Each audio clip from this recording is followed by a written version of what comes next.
We should have done the cold open with what Luds thought was the cold open, but it was just us chirping each other. But guess what? Before we get into the Mammoth today, today's Utah Mammoth Day. That's right. Out with the hockey club, in with the Mammoth.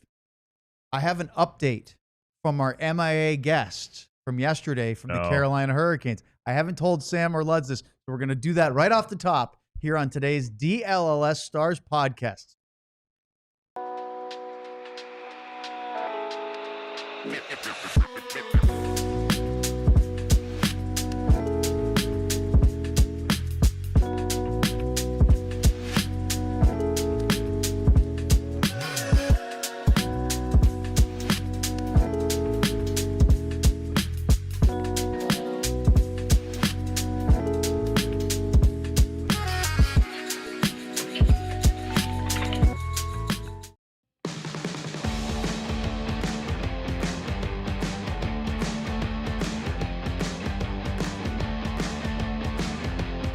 It is Thursday, August 28th. This is the DLLS Stars podcast as we are cruising in towards Labor Day weekend alongside Craig Ludwig, Sam Nestler, and our producer once again today, TC Fleming. When Newkirk, we are going to be talking about the Utah Mammoth today. We have Belle Fraser from... You mean the Yeti? Yes. I actually agree with you on that, but I'm okay with Mammoth, but Yeti would have been better. So Belle Fraser from the Salt Lake Tribune will be here in just a moment. And then our old buddy Petey, Steve Peters, who's been on a couple of times already. Who knows where he is? We'll get to that too. But before we get to Belle, I have a quick follow-up. Mike Maniscalco, the play-by-play voice of the Carolina Hurricanes, was supposed to be our first guest yesterday. And he no-showed. And we didn't hear from him. And we wondered where he was. And then so we handled it fine. I didn't miss him a bit. I'm sure you didn't. And then we had Joe Ovies on, and he had quite the impassioned... Next time we do this, we're just going to have Joe. Because then you only each need maybe two questions for the whole hour. He was fired up about it. Well, I didn't know. I was worried about carving Mike for not showing up, because then you think... Why didn't you ask me? Because I knew what you'd say. What happens if you say something about the guy and then there's a medical emergency and now you step in a bear trap and you really feel awful? Well, that's what it was. So about 7:30 last night, Mike texted me, and I hadn't had his number, so he must have got it from the emails that we were exchanging because I have it on mine. Oh, and I replied back to your email. I cannot apologize enough, but I had a small medical situation pop up today. Nothing serious. Anyway, can we reschedule? So then we talked back and forth a little bit. Long story short, I thought I broke my big toe, so feel free to rip me on your next episode. And I told him I actually had a weight room accident when I was a senior in college and broke my left big toe, 7 places. It was wonderful. And he said, I wish that story mine was as good as yours. I dropped a pan on it after washing it. Face palm emoji. However, it was my left toe. Again, I'm really sorry. I was at an urgent care for 90 minutes just to be told, ice it. He should have called from. Oh man, he should have called from the emergency room. Wait a second. Are you somebody here that's going to chirp about missing shows? No, I'm saying you should have called in. I called in from the hospital. You texted in from the hospital. So I do believe that excuse because nobody else would have such a sissy reason that they don't show up. Make up a better one. In public. And he said he owes us one. He'll come on anytime. He also said he's learned that he has to wear shoes in the kitchen from here on out. That's amazing. And then the best part was 2 things. He said, I'm lucky it wasn't cast iron, which made me laugh. And then he goes, feel free to list the Carolina Hurricanes injury report, play-by-play, questionable with a toe. So I don't think I'd even admit that. He was so apologetic. And look, it was unfortunate, but we have no hard feelings about it. I don't know about Sam. Sam's is not quick to forgive. Suck it up, Mike. Yeah. Your toe. We got to have him on when before the Stars and Canes play the first time. Sounds like a soccer injury to me that were players out all year long. You're going to chirp him relentlessly, aren't you? Yeah. All right, let's get to Belle. We already ate into a little bit of her time, and that was not great, but hopefully she was entertained. Belle Fraser, who is the beat writer. I don't know if you're used to this yet. The Mammoth beat writer, which is the name of the team, not a self-description, for the Salt Lake Tribune. Hi, Belle. Thanks for joining us today. Yeah, thanks for having me. It's funny, the first couple weeks after they named the team the Mammoth, I was messing up. I kept calling them the hockey club, but we've had the summer to get a hang of it, so it's pretty permanent now. All right, I want to get to a hard one first. Not for you, but I think is one that is a reality for Utah. It feels like since Bill Armstrong became the GM back at it was after their bubble playoff, so September of 2020, that there's been a very careful, a very methodical, and very, I think, intelligent build. Call it a rebuild, you can call it starting from where he was. They've been going in the right direction. I actually picked Utah to make the playoffs as one of the wild card teams last year, and it didn't quite work. And I get the feeling now that this is, well, it's been really patient, that maybe there's a little less patience going into this season. Do you agree with that? Yeah, and that is the internal expectation. It is playoffs. And we talked to the players at exit interviews last year, and they said it hurts a lot more this year because they were only 7 points out. And you look at the personnel that they brought in last offseason, Mikhail Sergachev, Ian Cole hadn't missed playoffs for 15 years since his rookie season. So those guys took it hard. And I think that was something that really changed in the latter half of last season was they didn't expect to lose anymore. They were forcing themselves to win or get close every night. So everyone said at the end of the year, we're not a rebuilding team anymore. We're not giving ourselves the excuse of, oh, our guys are developing and these are just practice games and we'll be good in a few years. It feels like it's kind of do or die for them. But that being said, everyone in the West got better this offseason. So it's not like it's a guarantee for the Mammoth. Maybe enough not the team we that talk it's about. enough that it's not a guarantee for the Mammoth to make it. And I think fans understand that because of the parity in the league. But you even look at their all-season acquisitions this year too. They got depth in goaltending. They traded for JJ Peterka, traded 2 really big players for Utah last year. So I think that shows that they're a serious team right now and they're trying to turn a corner. And, Utah fans are lucky that they got the team coming out of the 4th or 5th year of the rebuild instead of year 1 or 2. But it worked out. And, I think there is a good chance you could see them in the postseason. And if not, making a real push that, game 82 is going to matter for them. So, Belle, I usually start, I was going to ask you a different question, but since you brought it up, that they only missed by 7 points, the big question is for me, whose spot do they take in the count? You know what I mean? If Stars getting out of there, somebody's got to fall in order to get in there. Who do you think that may be? Yeah, it's funny. That was a question in one of the mailbag stories I just did. And I said, is it a cop-out to say the Blues are wild because they were the 2 wild card teams this time around? But it feels like it might have to be one of those teams because I just don't see anyone else who made it falling off that hard.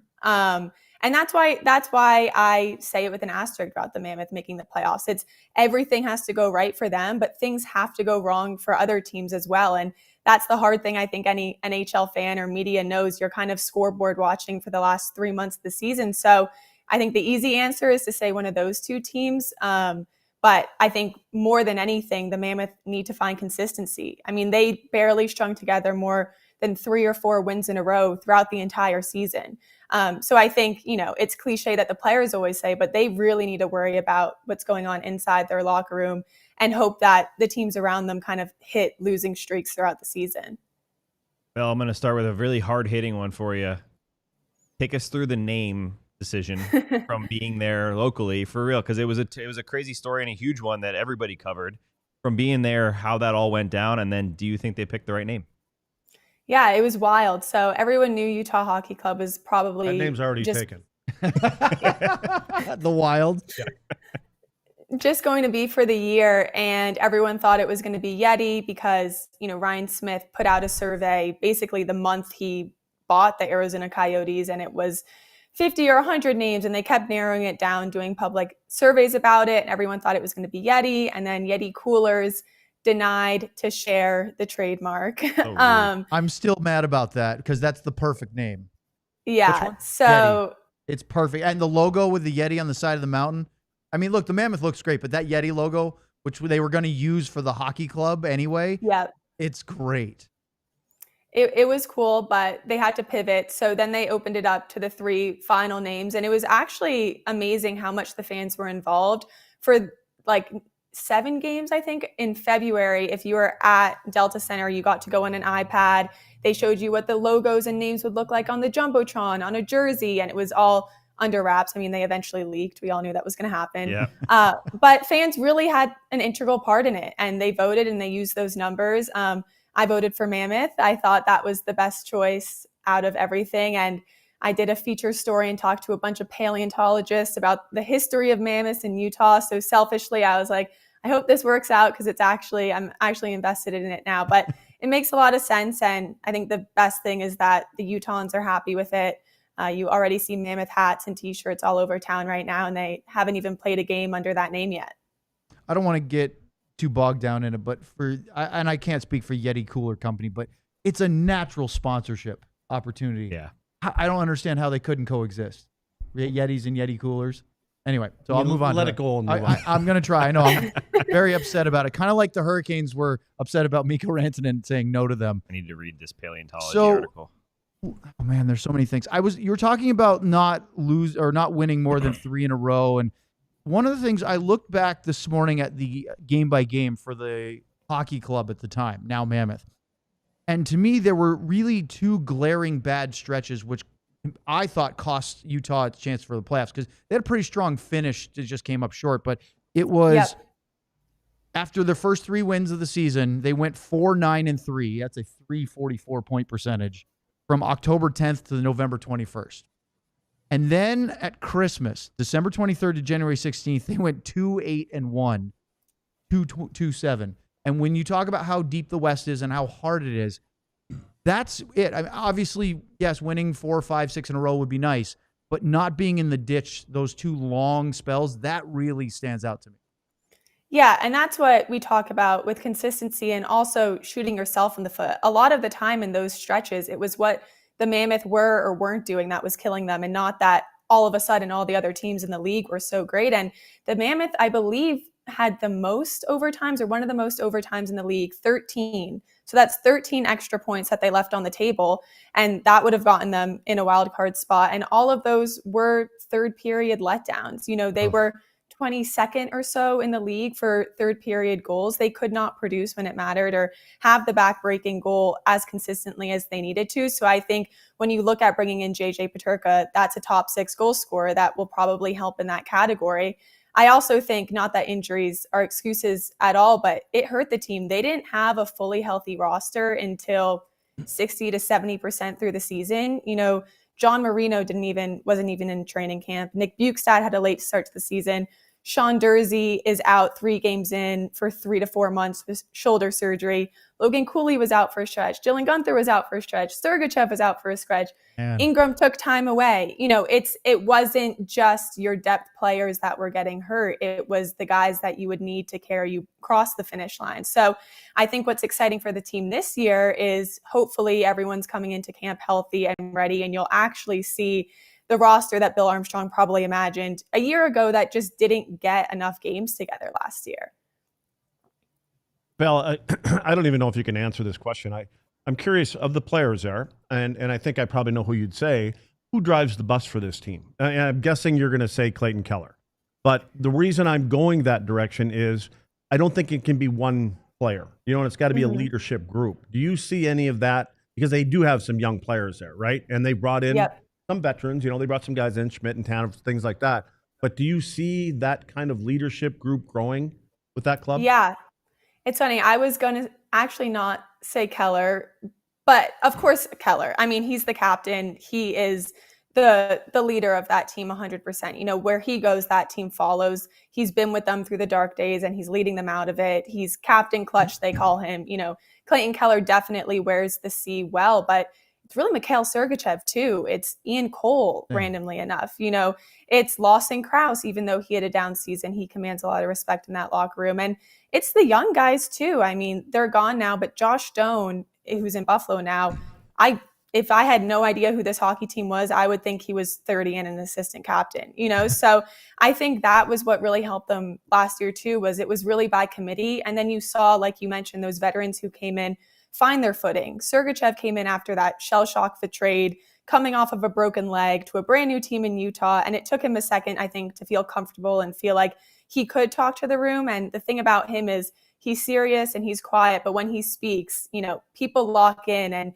even for team meetings, if we're in the room doing media scrums, he's the one going around being like, be out of here in 2 minutes to all the players. And they're like, okay, we're going, So I think that's been helpful for Keller, of course, because he is a quieter guy in himself. He's not so outgoing and so loud. And I think for him to be able to focus on his game and know that he has that support from people like Schmaltz and Krause, but also from the new faces in the locker room, takes a weight off of his shoulders.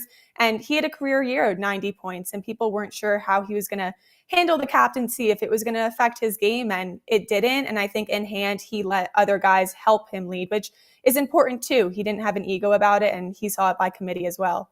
Boy, Luds, that sounds like a captain that we know around here, isn't it? Yeah. Quieter type, having some veterans to help him, especially early. I don't think Jamie needs it as much now. All right, we have to take a quick break, but we have a lot more with Belle next. Utah Mammoth is today's focus right here on DLLS.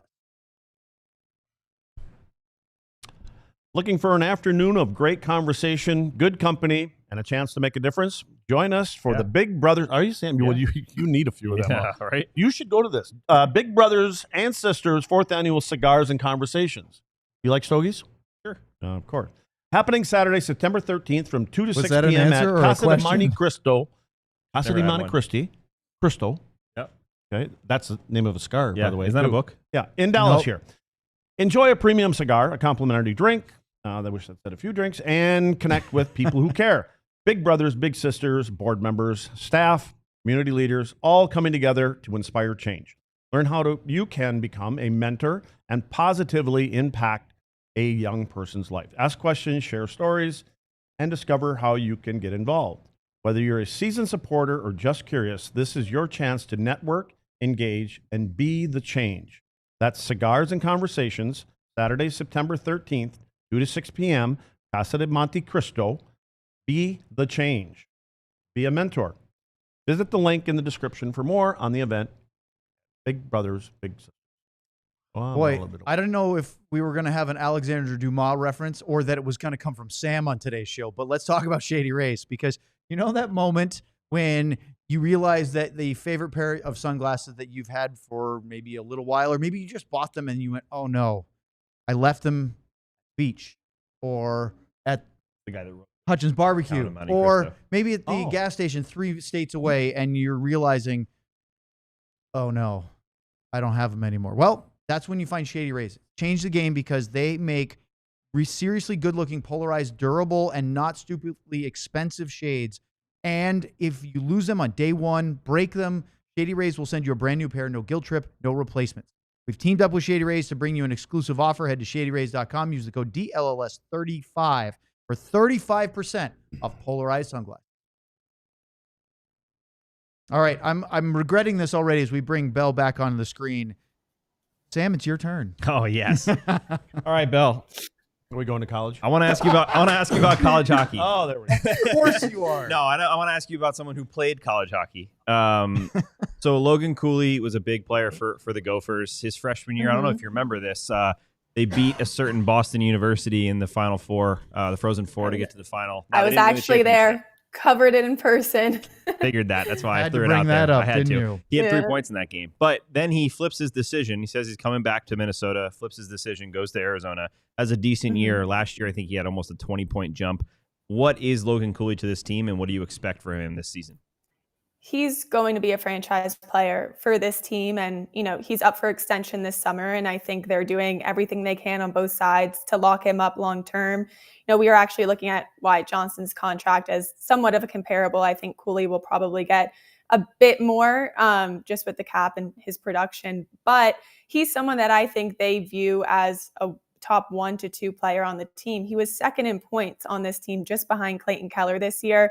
He dealt with injury, and you forget that he's 20, 21 years old, and his first rookie year in the NHL was probably the most turbulent of all time. So I think for him this year, he talked about how it was nice to settle, how it was nice to make friends and be supported by ownership and have a locker room and, all the things that you need as a young player to feel stable, like you can perform. And boy, did he. I mean, he was a top 6 staple for them, power play, PK. And I think obviously the goal scoring is there and the speed and the playmaking, but his two-way performance, I think, is what made him stand out the most and is what made Andre Torini really trust him. I mean, of course, there were the growing pains where he would take undisciplined penalty at the end of a game and get benched for that. But he was out there in big moments most of the time. And I think that's really important for them. I think that's a guy they've put a lot of trust in. And this team goes as far as the guys like Logan, Cooley, and like Clayton Keller and Guenther. And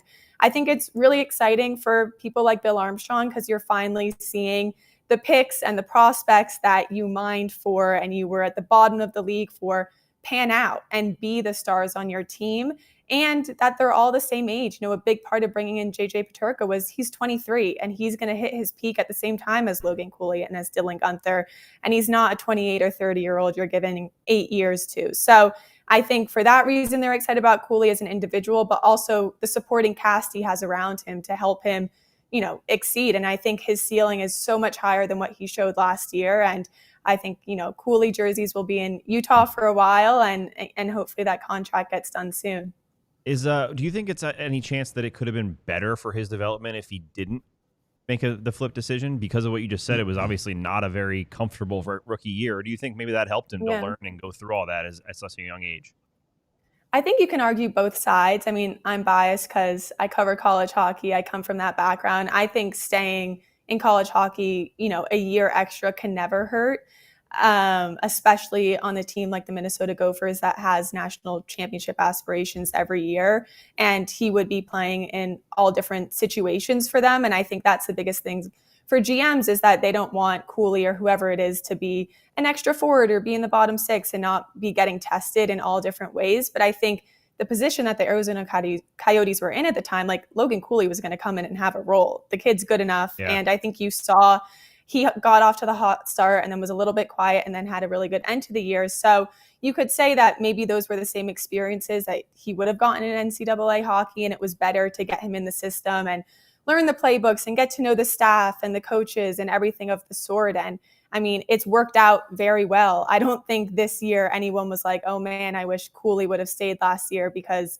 he hasn't, come in ready for this year or showed any improvement. He came in, 15 pounds heavier of muscle and an understanding of what it takes to succeed at the NHL level, which you only learn once you're brought up. So no, in this particular case, I think Cooley's route has worked out well for him and the team, but I don't know. I'm always pro stay in college hockey one more year. Agreed. I think he would. Hey, so only a freshman.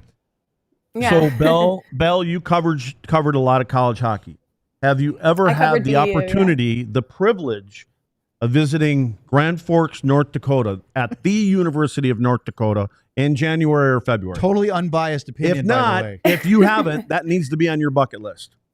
It is on the bucket list. Unfortunately, the BU student newspaper writers got to go this year. I'm obviously not there anymore. So I missed it. I missed it by a year. But we got to do Michigan, Notre Dame, a couple other, I just saw the little schools. Yeah. North Dakota. I mean, I've seen videos and stuff. It seems unreal. Well, Sam chirped you about BU losing, but I will give you a little credit because I'm just a tad older, but I grew up in Maine, and I'm a big Black Bears fan. And I was in the building in Providence in '95 when BU beat Maine in the championship game after stunning Marty Turco's Michigan triple overtime or double over. I can't remember. Where is Providence in relation to RPI? Well, RPI is it even near? No, because that's in Albany, New York. So Providence is probably 3-4 hours drive. See, we won 2 national championships there. Over in Troy at RPI. Houston Fieldhouse. I just thought I'd get that. Boy, we could just digress because that was when I was in the AHL with the Albany River Rats. Houston Fieldhouse in Troy, RPI was our practice rink. So Sam was still in the womb. You might not even been out. You might have just been a twinkle in the eye. You weren't even the mistake Speaking of venues, though, Belle, you had mentioned that there were 13 overtime and shootout losses for Utah last year. And I looked it up because I was curious. 8 of those were at home at Delta Center. Now, I watched the first game of the year and, of course, the games against the Stars. That first game in Utah at Delta Center was like a playoff atmosphere. It was obviously a party. Everyone was really excited the team was there. But we all know that it was not built with hockey in mind. And there's a renovation plan for, I think it's 2 or 3 summers to get it to increase capacity, at least as far as unobstructed views. Easy for me to say. So how is this summer's phase of that going? Good. So this year, yeah, like you said, I think it's going to be 3 to 5 summers because they can only work during the off season. Jazz and Mammoth are there, and obviously concerts all year. So they're doing it bit by bit. But this season, they knocked out the entire lower bowl and pushed it back, I think, 3 feet and raised it a bit so that the sight lines are better. So allegedly the entire lower bowl will have full view, both goal seats this year, and then upper bowl is a whole other project. They're building a plaza out front, and they're going to have a new parking lot. Smith Entertainment Group, which owns the Mammoth, is kind of reinventing downtown Salt Lake City in the long term. So that's going to take a while, but the plan is to have the Delta Center still be one of the premier spots for the NBA because people love it because of how steep it is and because of how loud it gets, but also for their own sake too, being able to sell more than 11,000 full view tickets. So it sounds like it'll be a bit better this year, but people barely even complained about it last year because you could get discounted tickets for single view seats and basically every game was sold out. And you mentioned, the losing streaks that they had at home. It was pretty remarkable. I mean, they could not win at home the first half of the season, and they made, they tried to reason it. And then finally, I remember Nick Schmaltz just came out after one game and he was like, honestly, it's intimidating. And we're nervous. It's a lot of pressure having this crowd. And he's like, I think sometimes when we're home, we're gripping our sticks too tight. And we want to perform so well for our fans because of how loyal they've been so early on that they would just, crack under pressure. And I think you saw that obviously shift. They ended the season strong at home. They ended with a winning streak at home. But yeah, you saw it. A lot of them were like, we're just not used to having this. And you could see it affect their play. But, every team plays 41 games at home. You can't just be like, oh, we're scared to play at home. But I think that was part of it early on. Boy, Les, you talk about distractions. Go from the Mullet Arena in Logan people. Cooley's first year, right? Yep. To then a raucous Delta Center. But again, not quite settled yet. I don't even know if they have their practice facility built all the way. I know that was a big thing they're planning, but September, apparently. Is that when it's going to open? It'll be done. That's when it'll be fine for the players. And then they're doing public rinks as well, which will probably be done more towards January. Yeah. So distractions around the club. Yeah, but I think in the right direction, though. But those aren't self-inflicted. No, those are things that you have to go through when you're moving. We had to do it and all that other kind of stuff. You went through it going from Minnesota to Dallas. Yeah. Although when you get downtown, the distractions were good distractions. So, Belle, a lot of everything that we're talking about doesn't happen without good ownership, right? So how would you describe and talk about Ryan Smith kind of being that guy in his first season in the NHL? He's been exactly that, that guy for this team. And one of the first stories the players told us when they got over here, they said when the transaction had gone through, Ryan Smith flew out to Arizona and he put all the players in a room and he was really honest with them. He was like, listen, I'm an NBA guy, but I want this to be the best NHL experience. Give me a list of what you guys need to be the best that you can be. And that was, practice facility, Delta, better hotels, whatever it might be. And he listened and he followed through with everything. And that was a lot of what we asked the players at the end of the year too.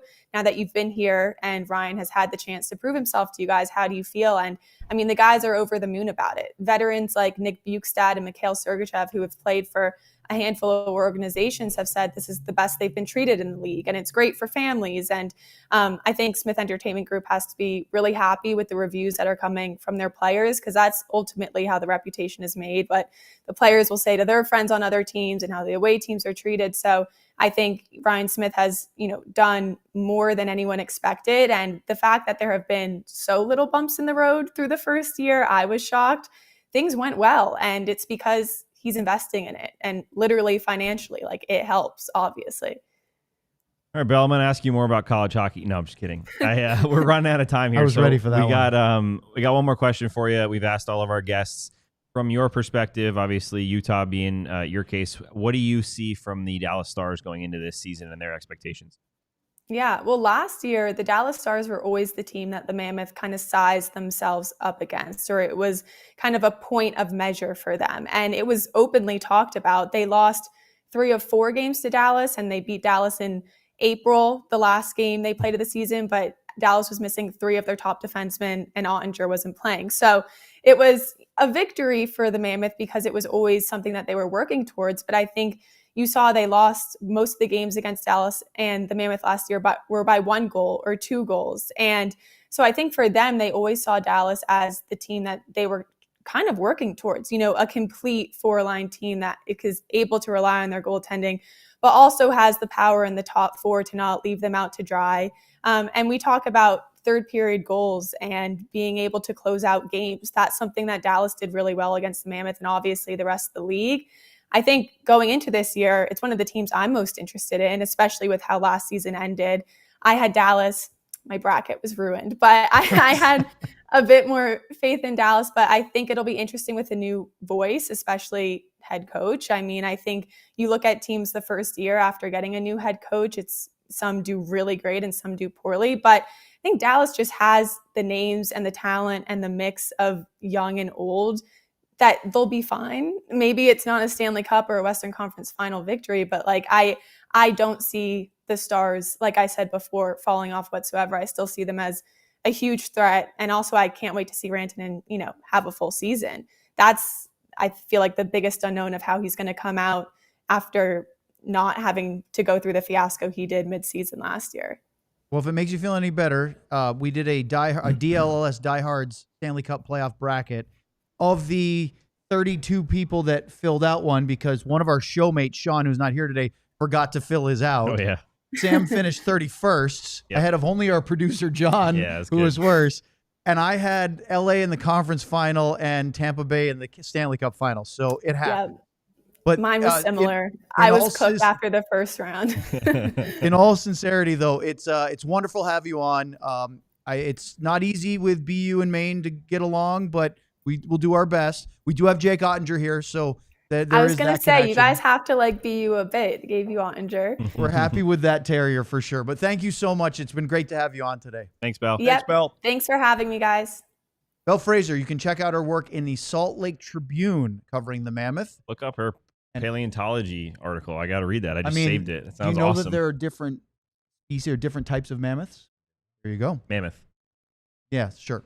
Let's talk to Steve Petey Peters, our old buddy, next as we continue our Mammoth conversation here on DLLS. This is going to be a mammoth of an ad read here. I'll tell you that. Gargantuan. Did you guys know? Mastodonic, as did you Fraser guys likes know to say. that the DLS Cowboys crew is headed word. to Las Vegas? Oh, when do we get this stuff? I agree. November. Lads. I agree. When that game ends. For November 15th through 18th, the DLS Cowboys crew is headed to Las Vegas with true fan travel for the ultimate fan experience. DLS is taking over the Strip for an unforgettable weekend in Vegas, and you need to be there. We would like to be there, but we are not invited. Join us as the Cowboys take on the Raiders on Monday Night Football, November 17th. This all-inclusive trip includes a 3-night stay at a luxury Vegas resort. I have not heard which one yet, but I'm excited to hear.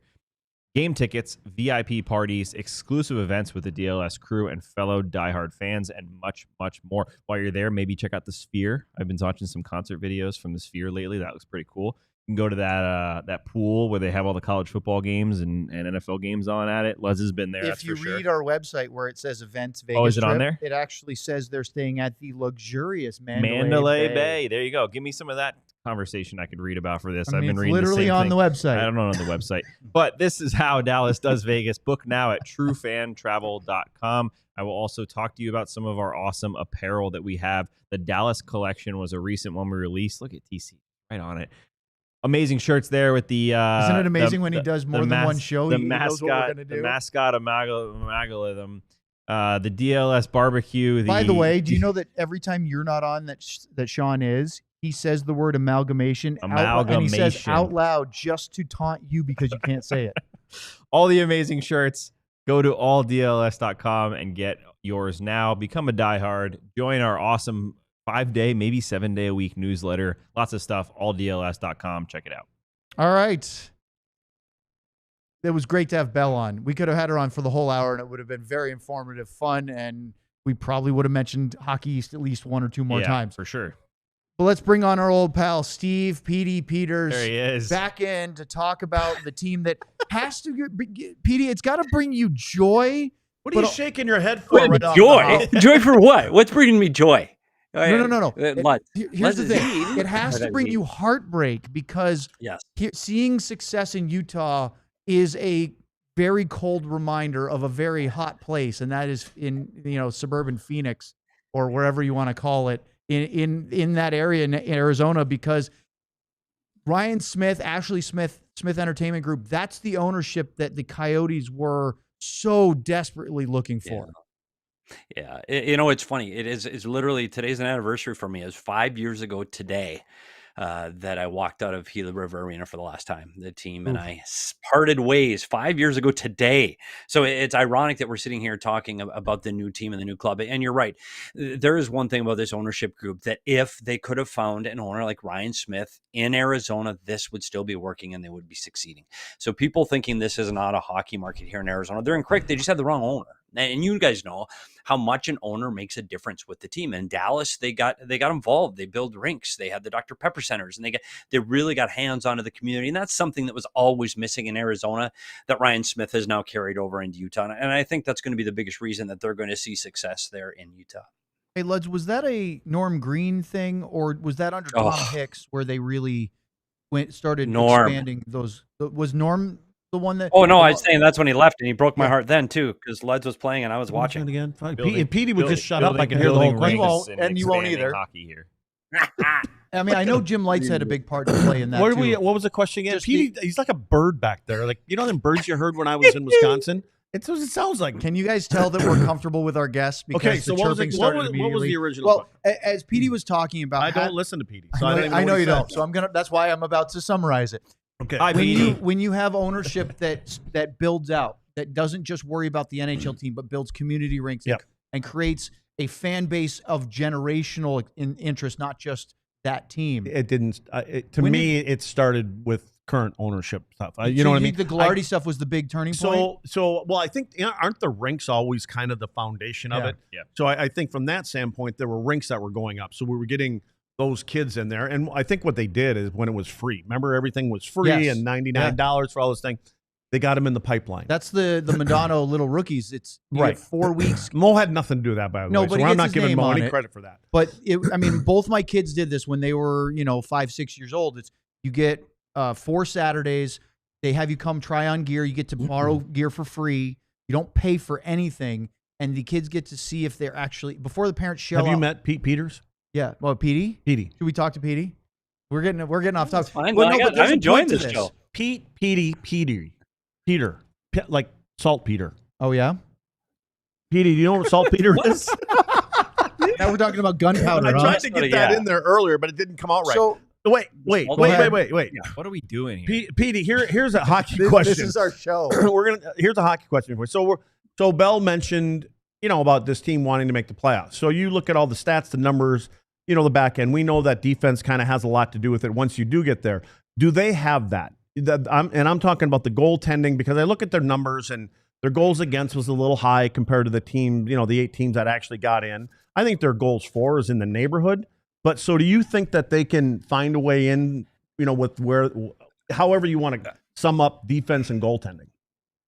I don't, and this is they're not going to want to hear this in Utah right now, because they are making strides, and they signed a player like JJ Peterka that they hope is going to add to the scoring. But when you look at their top 2 lines, this is a small team, and there's Slight and Logan Cooley and Keller and Schmaltz, and they don't have the pushback. And you guys just finished a long, arduous playoff run. You got to have that grit, and you've got to have that spread throughout your lineup. So it's one of the things I think Utah is going to be missing. I think their strength will be at the back end. You just added Nate Schmidt. You've got veteran guys, Oli Mata, Ian Cole, John Marino, Sergachev. They're solid, but you're not talking about that quick puck-moving defenseman that you see being successful throughout teams during the playoffs. I think this is a better team. I think this is a good team. I think this is a team going in the right direction. But to Luds, to your point, when you were talking with Belle, to get into the playoffs, somebody's got to come out. And right now, I don't know who that is. Like maybe St. Louis, but even if you say St. Louis, what about Calgary and Vancouver? Like they finished higher than Utah a season ago. Yep. And Anaheim's coming on. So everybody comes into September and October saying we want to make the playoffs. Everybody does, or we want to improve on where we were last year. I think Utah's going to have a hard time. I think they're going to have a lot of things fall into place and go really well for them. And they're going to have to stay healthy. If they can stay healthy, I think they will play meaningful games in the second half of the season after January. But the playoffs is an incredibly tough task for this team. I think for me, Petey nailed it. When you're talking about just a group of forwards, I see water bugs. Let's score goals. Yeah. That entertaining kind of a game that people would enjoy, but people want to be in the playoffs too. So I think that at some point you're going to start having to add some beef, something there. So Petey, like other teams, in that vein of conversation, I keep seeing people talking about the biggest issue for Utah being their goals for, needing to score more. And I'm not arguing that because they were tied for 20th in the league in goals during the regular season. So Peterka may help. I mean, I'm not down on the player, but I don't think he's a lock to be like a no-brainer. He's not like adding mikkorantanen or something and you go, he's going to find his point. I think he'll be fine. And maybe just getting out of Buffalo would be good for him. But for anybody. But to me, I think team goals against, and I'm not just calling out the goaltending. I'm talking about giving up goals as a team stands out to me. They were 17th in the league last year, and they had a 3.01 team goals against average. Montreal Luds was the only team in last year's playoffs that had a goals against average of 3 or higher. And Petey, I just look at that and I go, to me, if you can play in tight games, maybe it doesn't matter if you score a ton of goals. I think Dallas had about 30 goals more during the course of the season. They've got to find a way to trim that 3 down to like a 2.5 or something. Yeah, when you look at Dallas, I mean, I still put Dallas as one of the premier teams in the Western Conference, certainly in the Central Division. They're a team that's 3rd in goals for and 6th in goals against. Yeah. I mean, that's a playoff team. And when you look at what's going on in Utah, I do think their defensemen are better. But we talk about where this league is going with speed and skill and the ability to get pucks off of the wall and get it to the net. This is a defense that's aging. And it's getting older. I think Sergachev's for real. Like, dude's a stud. Like, I'm not arguing that he can play. But when we talk about Ole Mata, Nate Schmidt, Ian Cole are guys that are getting older, and it's going to be tougher for them. And this Utah Hockey Club under Andre Tournier, they want to play a very aggressive defensive zone system. They want to chase the puck around. And we've seen that successful with Florida. We've seen it with Carolina. Yeah, I hate chasing. Stay in front of the net. Stay in front of the net. Good God, stay in front of that. Petey, So I argue, Petey, you're more from my era. You're closer to me than any of these guys are. You remember the old little pen lights that in the cat videos? You put the pen light and the cat just chases it all over. That's defending in Dallas in the last couple of years, right? I mean, and that's what you're referring to. And you watch what happened in Dallas down the stretch. Good Lord. Like I learned under Dave Tippett, a good friend of Lud's. That's how I watched him, and he taught the team to defend. You defend the front of the net. You defend the house. That's how you defend, because that's where the puck has to eventually get to. And when you watch Dallas and when you watch Utah, they chase. And that last 7-game stretch of the Dallas Stars last season was horrific, and it was continual, and it was the same mistakes over. And so then you start pointing at the coach, and I think one of the things in Utah with them chasing the puck around, man, that they are going to have to defend better, because if they don't, and we talk about how much pressure is on to make the playoffs in Utah, people are going to start looking. And Andre Tournier, who's done a great job getting this team through this rebuild, the pressure's on now. Now you got to win. We're not trying to get Connor Bedard in the draft. Now you're trying to win games, and you're trying to get to the playoffs. And it's going to be directly pointed at Andre Tournier. There's a lot of pressure. It's a lot of pressure for him to do well this season. Petey, I want to ask you about Dylan Guenther, because Didn't say college hockey. he's no. Only one a day. Yeah, I already Not got one that. a guest. It's one a day. So Gunther's been fascinating to me, because watching him, his shot, everything that we've seen from him, people have talked about he might have the second best natural shot to Austin Matthews. You're a guy that likes to break down film and technique. What do you see from him as a goal scorer and shooter? It's amazing because when you see this kid play, he's slight, like he's a thin build guy, and you just don't expect that puck to come off his stick the way it does. He's got an exceptional release. And when you talk about Austin Matthews and his ability to shoot, it's his ability to get the puck off his stick quickly and accurately. And it's tough for goaltenders to read that coming off his stick so quickly. Guenther's got that same release. And it comes from a point where he pulls the puck in tight and he lets the release go where you're not expecting it to come for a goaltender. And he, at his size, is beating goaltenders clean from the top of the circle. And it's amazing to watch. This kid's a special player. And we talked about Clayton Keller with Belle, and you talked about Logan Cooley. Guenther is the real deal. He's a stud. He is going to wear a letter in this team. When Keller goes, he's the next captain. Like he's special. You watch him on the power play. The one area that Utah was better than Dallas was on the power play. And a lot of it's because of Dylan Guenther and his ability to get that one-time shot and make that shot from that left circle. He's a kid, if you're watching from around the league, there are only a few names you need to know in Utah, and Dylan Guenther is absolutely one of them. Is he a 40-goal guy, 45-goal guy? What's his ceiling? I don't know if you can put a ceiling on him. And I think one of the problems is going to be, I don't think Utah is going to score a lot. I think this is a team that's going to struggle to score, and they are going to score with the extra man more often. And luckily for him, he'll get his points there. He's got 20 goals in the league last year, got 27, so just shy of 30. He's going to get 30 goals this year because he's going to get more ice time as long as he can stay healthy. He only played 70 games last year, and he got 27. So I think he's a guy that's going to get 30. I think it's a perennial 30-goal scorer in the league. And if you can get a guy that continually can score, 27 to 35 goals per year, he's a guy that's definitely going to be helping you put points on the board. More with Petey in a moment, including I'm going to ask him about goaltending. Surprise, surprise. Next here on DLLS. It's not you. It's me this time. I'm ready for it, too. Let's talk about, and Luds can just tune out again. He's doing great over there. Let's talk about being a diehard.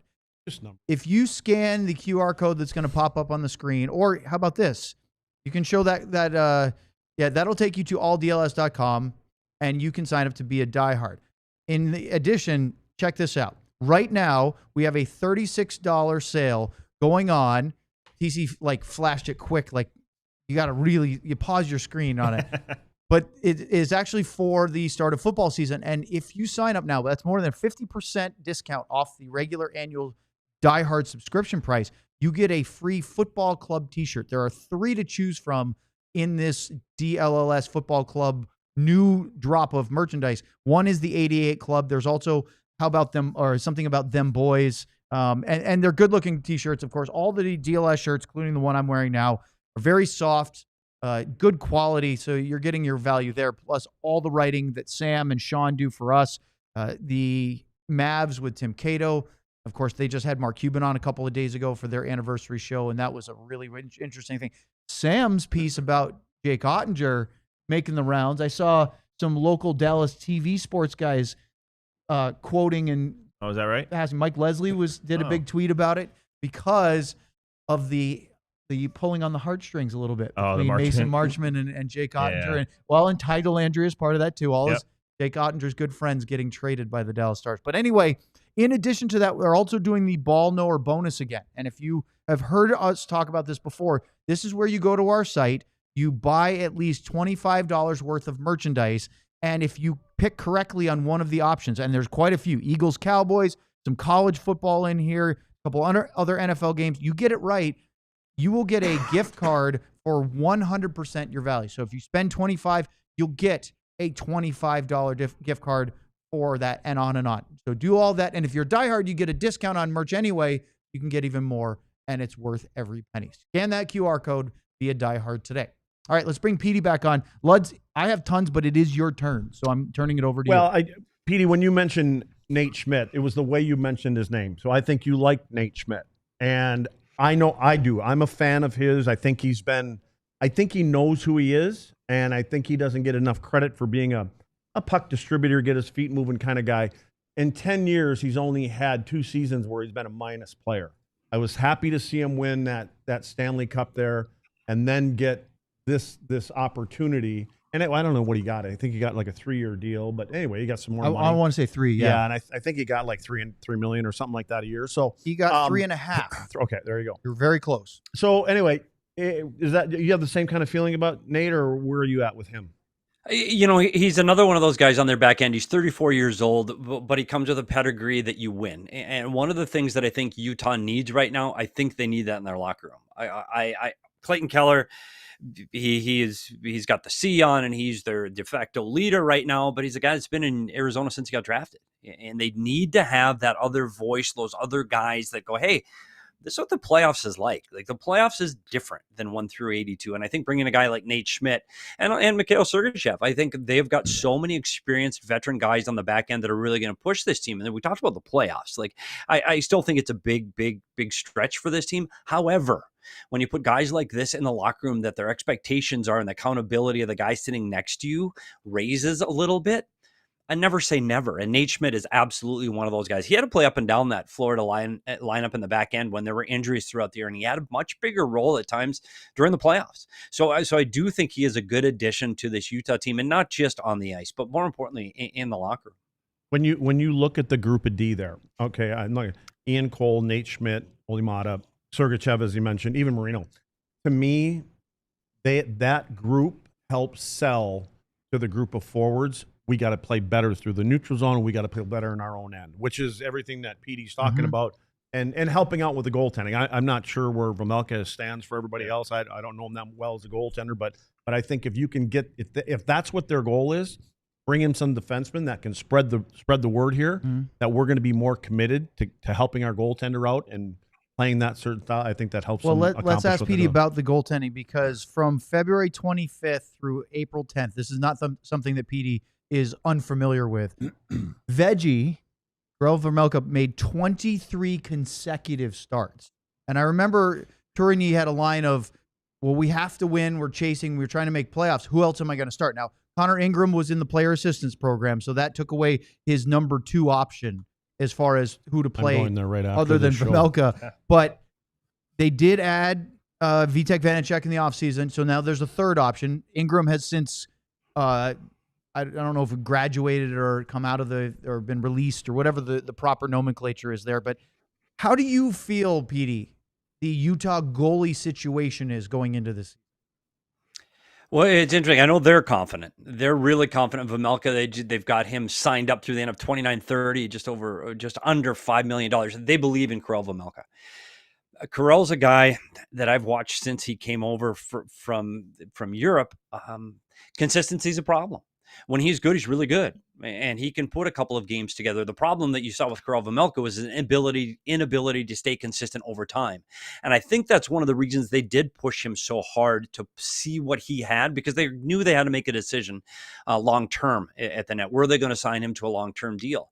I disagreed with Corey Schwab when we were sitting in the coaches' room together on how Corey managed goalies for length of time. He would do the same thing with Darcy Kemper. He's done it with Vejmelka, where he's putting a guy out over and over and over again. The only fear I have now is today's game. You got to spell your guy to give him a little bit of rest so you're not getting guys hurt. Because if he would have gotten hurt during that stretch, who are we kidding? They weren't chasing a playoff then. They were out. You get hurt, now you're in really big trouble. So I think Vejmelka... Petey, isn't that also, we've been talking about it, not so much from an injury perspective, but with Jake Ottinger, to keeping his games down a bit so that he's healthy and fresh for the playoff run. For the playoffs. And it's funny because you talk about the two different goaltending scenarios there. Dallas goes as well as Jake Ottinger, and he's a big piece of what they do there. And what we can debate how he played under DeBoer. Dude's got no excuses now. Like, he better play under Gullickson, because he pretty much said, I can't play under this guy anymore. And so now dude has to prove himself this season. I'm expecting Ottinger to be absolutely elite this year, because he's got to put his money where his mouth is. For Vejmelka and the Utah Hockey Club, here's a guy that stays under the radar because it's in Utah. And honestly, there was no pressure there in Utah yet. There's a fan base that doesn't even understand the game yet. They're starting to learn now, and I think now that the playoffs are an expectation, Veggie's got to have a great year. And we'll see, because they've got both Ingram and Vanacek on a one-way deal. So you got two goalies tied up on almost $4 million. Something's going to have to give by training camp. You know, they expect everybody to show up to camp, but I just can't imagine they're going to be able to carry all three. So this could be an opportunity for a team somewhere else to get one of those two goalies at a discounted price. That's if you're Edmonton, maybe they Connor Ingram to Edmonton would be honestly, Connor Ingram 2 years ago. Yeah. Connor Ingram 2 years ago was an all-star goalie for the first 20 games. He was absolutely elite. Now he has had well-publicized stuff away from the ice that he is. I'm incredibly proud of the kid, and he's an amazing human being. And he talked about mental health, and he went and got better. And I think it's important that people understand the battle that he has had. And I do think when he is on, this kid can kick. Like I really like Connor Ingram, and you're right. There are teams that will be looking for a goalie like that, and Edmonton is one of them. Yeah, too. All right. Petey, you and Belle both talked about this team, how they can get in the playoffs, what team may need to come out. How far away is Utah from becoming a Stanley Cup contender? A Stanley Cup contender, that's a long way. I mean, there's 4 teams a year, maybe 5 that you can say is a Stanley Cup contender. That's a rarefied air. Playoffs and continually being consistently in the playoffs, I still think they're 2 years away. And we're talking about players like Simishev and Boot and Maverick Lamoureux and T.J. Ginla and Logan Cooley finding his own. Like, they've got a really good pipeline of young players. They're just not there yet. And I think once they hit, Bill Armstrong has done an outstanding job of drafting and filling the cupboards from underneath. I think you're going to see them last a very long time once they get in. It's possible they can get in this year. It's not impossible. We've seen teams that can go ebb and flow, and their goaltender's hot, and gosh, all of a sudden Peterka puts up 30, Guenther puts up 30, and they squeak in past a St. Louis or Minnesota team that struggles. Could happen. I just don't think even if they get there, they're quite ready for that next step. But I think it's coming. So I think it's 2 years away. So you're going to see a consistent playoff team. Playoffs, Stanley Cups, man. I don't know, Luds, what do you think? That's a tough to say. Any team's going in thinking they're a Stanley Cup threat. This team is a ways away from that. Yeah, I mean, I don't know how you do that. You know, I think their hope has to be try to be a wild card team, and then just see what happens. Maybe I agree. Catch fire at the right time, and they surprise. Find a way to get in. Get in and learn. Yeah. Petey, you were, when you guys were talking about the goalies a couple minutes ago, it made me think of Connor Hellebuck. So Hellebuck and Vasilevsky are at 60. Where's that drop?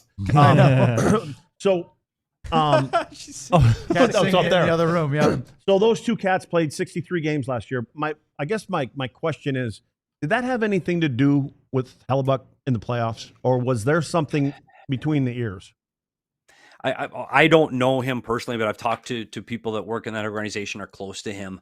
I do think there was something internally in his head. I really do. And once you get that label of you're not a playoff guy, whether you're a centerman, defenseman, or a goaltender, and you read it over and over and over again, and you get some doubt. And I think for him, getting through that first round was incredibly important. But you're right. He's not the same goalie game 1 through 82 as he is 83 on. He isn't. He was absolutely elite games 1 through 82. He's the best goalie in the world, 1 through 82. And I'm just not sure if it gets between his ears just a little bit too much when the playoffs come in. And you saw it during the Four Nations too. And I know people said he was great during the Four Nations, but really when it comes down to it, he gave up a couple during those matchups with Canada that you'd like to have back. And so then you start to wonder, can he do it? I think he can, but he's going to have to finally prove it on the ice, and it's going to have to be soon because their window in Winnipeg's closing. I know that Bill Armstrong seems to be building this the right way. I'm impressed. You talked about the 4 or 5 first rounders that are still yet to come from the last 3 drafts. They seem like they're continuing to build. At some point, they're going to have to take a step. But is Andre Tourigny on the hot seat at all? Yeah, I think he is. And here's why. I think Andre's a really good coach, and I think he's a really good man. I like Andre Tourigny. I think he was good for this team at the right time when he made it guys happy to come to the rink when they were losing. This is a team that finished near the bottom of the standings his first 2 seasons, and they were happy to go to the rink. They loved being there, and that's testament to Andre Tourigny. But now it's about X's and O's. Now it's about motivation. Now can he get that group to the next step? And unfortunately, in pro sports, the first guy to go when they can't attain those goals is the head coach, because it's not going to be Bill Armstrong, the first guy out the door. It's going to be the coach. Do I think he's on the hot seat? Not yet.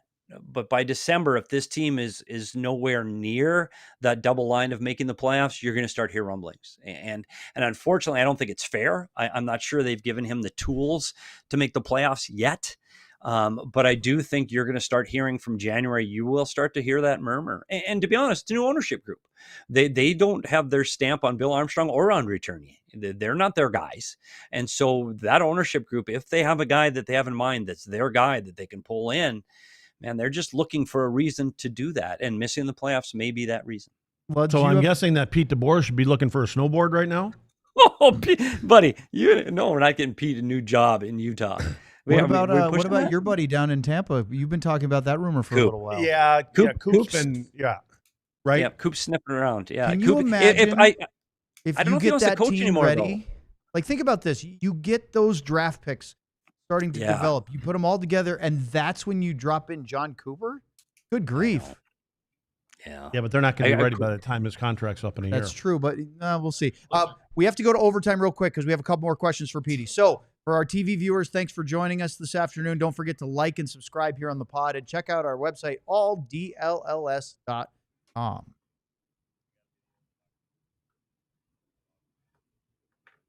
Oh, Petey's too good of a guest, right? So, why don't we fly Pete in and have him in the studio? We can't even get Sam where he's supposed to go. Put me on the payroll. Let's talk to those All City guys again. Hey, Petey, I want to ask you something that's going to drink kind of the way we started today. It's going to drudge up some painful memories. Sure. But as much as Gary Bettman and Bill Daly keep saying that there is no active talks, it's lawyer speak about expansion. I think we all know it's coming at some point, and you can sense it.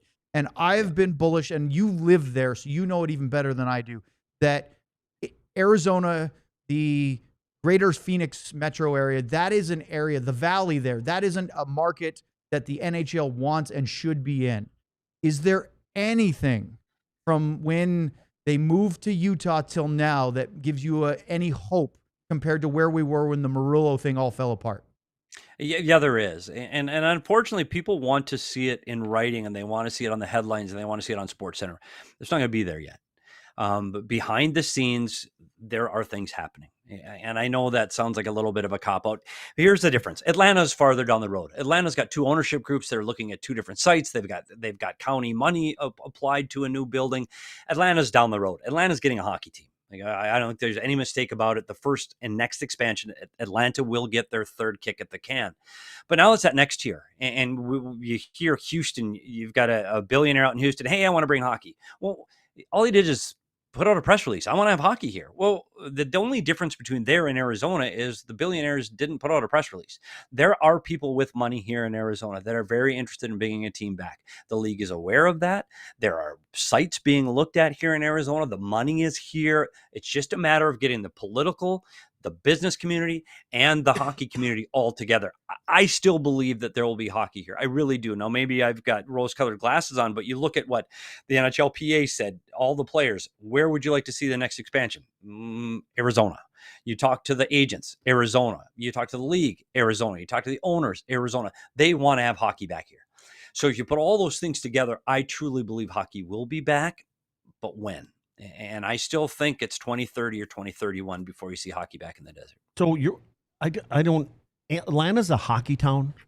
I don't think it is. It has been, but I think if done right, it could be. Well, how? If you don't have hockey fans there, how do you invent them? Well, I mean, they had the Flames, and then the Thrasher. I think the Thrashers' ownership was more of the problem than the fandom. But then again, I wasn't there on the ground. I mean, I've talked to Rich Peverly about this before. There was something good there, and there's still Thrashers fans hiding in the weeds out there. But, Petey, I see it the same way with Arizona, is that if you get the building, that was one of the issues, right? Was it Phillips Arena was the old place in Arizona, or in Atlanta, excuse me? Atlanta, yeah. In Phoenix, or, if you're going to do Scottsdale, you need a building, and you need the ownership. And if you have those two things, I mean, Lutz has got a Rolodex probably still of his old teammates and players that he played with, for and against, that want to live out there and play golf all year in Scottsdale, that whole area. Not them dust-ups out there, the big dirt storms. You're going to get the haboob every now and then, as they call it. Yeah, the big haboobs the other day. Yeah, you're right. And that is funny. There are so many people, one, that relocate and stay here that are former players, but you see that in a lot of places. You see it in St. Louis, you see it in Dallas. But I do think if you could find that way to get a team back here, imagine the free agents free agents like coming here. This is a good, fun place to play. And you talked about free agents. I know I'll do an aside in Utah. We don't know yet. We don't know if free agents want to sign in Utah because they haven't. And until that first guy signs that big deal there, I know Schmidt got a deal, but it's not the big guy yet. So you don't know. But I'm telling you right now, if they've got a team in Arizona, there's a long list of guys that are ready to bring their golf clubs and hockey sticks and play down here in Phoenix. Petey, when you hear this next question, don't screw it up, because we're going to make you famous, and you're probably going to have like 31 teams knocking on your door. Right, Sam? See what I can do. Sam's not even ready for Am I it. supposed to ask a question? I'll do it. This is what Sam was supposed. He was trying to tease Sam up. Yeah, I was. Because we've asked every. It's an amalgamation of all the questions that we've had today. Yes. So during our other 31 summer series, we've asked every one of our guests about the Dallas Stars. And you are very well known. I don't want to use the word notorious because that has a negative connotation. No, it's not. That's a good. But they call me notorious. You are known for cutting through the crap and giving it to us straight. So cut through the crap. How close are the Dallas Stars to lifting a Stanley Cup in your mind? Could it be this year or not? The biggest thing for the Dallas Stars this year, first of all, I'm concerned about the Dallas Stars this year. I still like the team. I still think this is the team that's going to battle for first overall in the Central, although Colorado's got a really good hockey team. I think it's Colorado and Dallas battling out for the 1-2 spot all year. The difference is going to be those pieces that Dallas lost over the offseason, and most notably Mason Marchment. He's a guy that did a lot of things. He was on their best line, arguably, to start the season when Sagan was playing well. I'm concerned about that. Can Radek bring in and help out that bottom six? This team's still going to score goals. Can Jason Robertson overcome hey, this team tries to trade me all season long and now I'm supposed to play for him? Can he overcome that? And most importantly, can Jake Ottinger play with a new coach? And like I said before, I do think that is going to be the biggest point for the Dallas Stars in their ability to make a long run is, can Jake Ottinger go, okay, they did what I said I needed to do. I can't play under Pete DeBoer. I'm going to play under Gullickson, and I'm going to play. I think it's a playoff team. I think it's a good team. Stanley Cup, gosh, so many things have to fall in place to win a Stanley Cup, but their window is still wide open. I think this is one of the premier, if not one of the top 3 teams in the Western Conference. If a team can win it in the West, it's them, it's Vegas, it's Colorado, and it's Edmonton, and that's it. So yes, they have the ability to win a Stanley Cup. Are you satisfied? Did you get what you wanted from him? I actually wasn't even paying attention. I was just trying to set him up so he didn't screw up. Did I screw up, Luds? No, you were perfect. No, so Petey, great answer. We've loved every one of our guests, and they've given us great insights to the teams they cover. There are certain folks, and this is not to their detriment, that have been covering a team that has not been as successful as the more recent Dallas Stars teams and would kill to have their problems. Yes.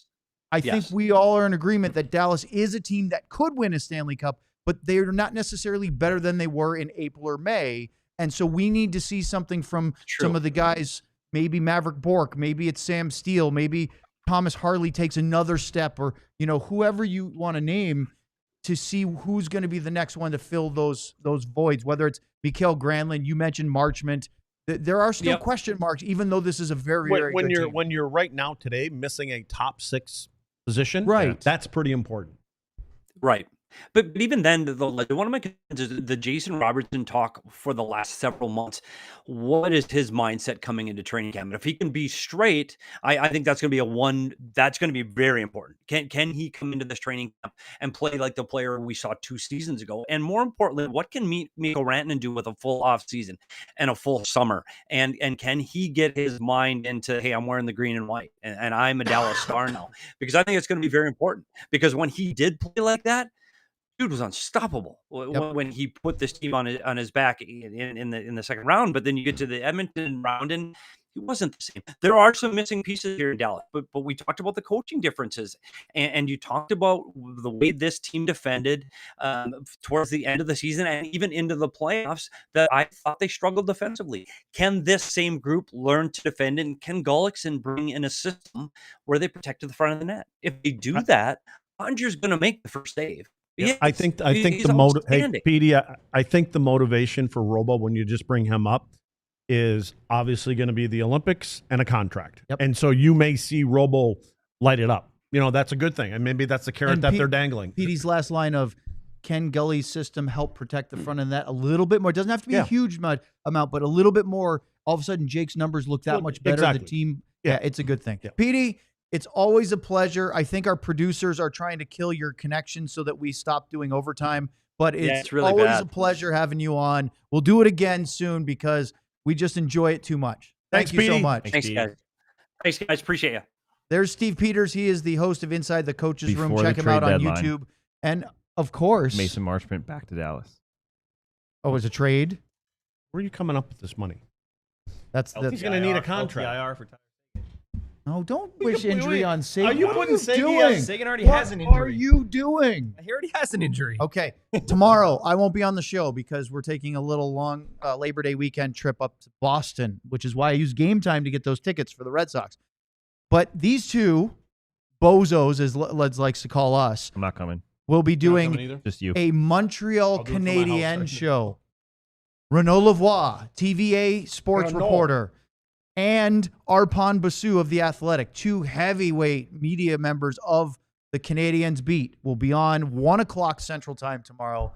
I will be tuning in probably after the fact, but I can't wait to hear the conversation between a Canadiens legend and guys that cover. Carbo's not coming. Oh, he's not. Oh, No. that's too bad. Well, anyway, at least Tea you got a time. ring. He had a tea time. That was his excuse. Well, we'll get Arpon and Renault instead, so it'll be a lot of fun. Big thank you to TC Fleming, our producer today, for Belle Fraser and for Steve Peters. You guys were also outstanding. And you know what, Sam? You showed up too. You were here. Anyway, Yep. That's it for us. We'll see you tomorrow right here on DLLS.